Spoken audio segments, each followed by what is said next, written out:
holiness of the people. Chiara Lubich shared this reflection on becoming saints together with the members of the movement in a worldwide conference call from Mollens, Switzerland, on August 27, 1998.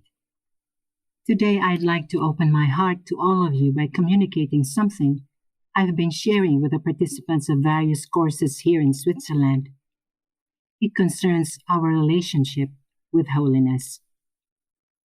Mother Teresa of Calcutta repeated to me in several of her letters, "Be holy, because God is holy."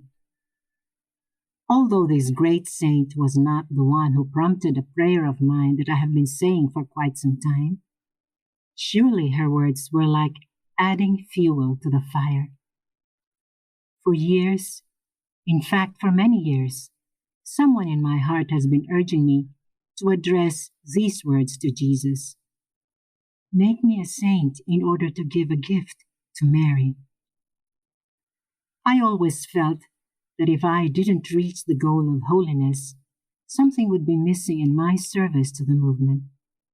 The possibility of offering it not only the care which, with the grace of God, I may have given it, but a fulfilled witness to its spirituality. From the very beginning of the movement, however, we never felt inclined to seek holiness just for the sake of it. This seemed to express a turning in on oneself. But to strive for holiness out of love was something else, in order to give a gift to Mary. Why to Mary? Because she is our mother, our mold, our queen, the one who guides us. Also to Mary simply because we love her. More recently, however, conscious of the fact that ours is a collective way and one that requires us to live to perfection the command to love our neighbor as ourselves, it became clear to me that to become a saint, I would have to desire this same goal for my neighbors as I do for myself. Consequently, my prayer changed. Jesus, make us saints in order to give a gift to Mary and to be models for many others. I communicated this new prayer up here in Switzerland, and it made many people happy. Together, in order to do our part, we promised one another to live a formula already known to many of us, that of the 6 S's. Sarò santa se sono santa subito. I'll be a saint if I'm a saint right now. But at what point is our movement with regard to holiness? We feel we can say that for having lived the charism of unity with the grace of God, we must have many big and small saints in paradise. We would not hesitate to think that there are dozens of them, perhaps even more. In fact, we've seen in what way so many of them have left this world.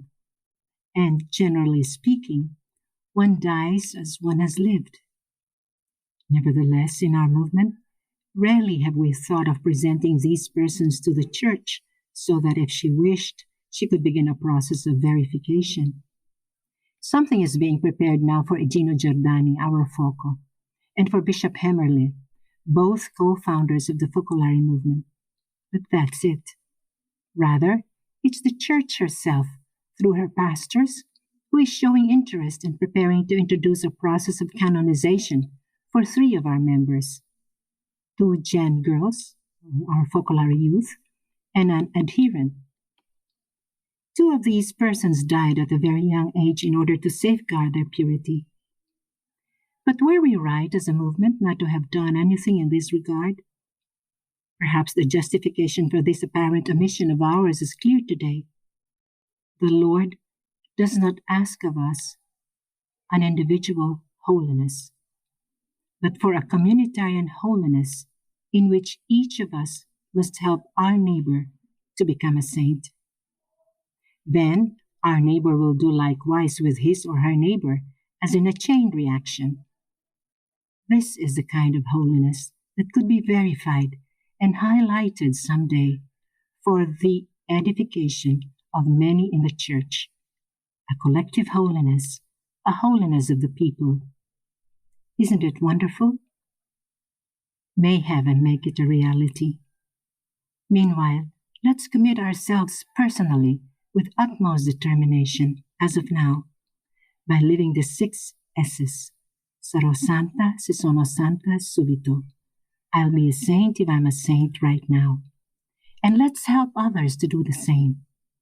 May the Holy Spirit, who has shown us such great predilection, carry out his work and truly generate a people of saints, also out of love for Mary, his spouse. Chiara Lubich.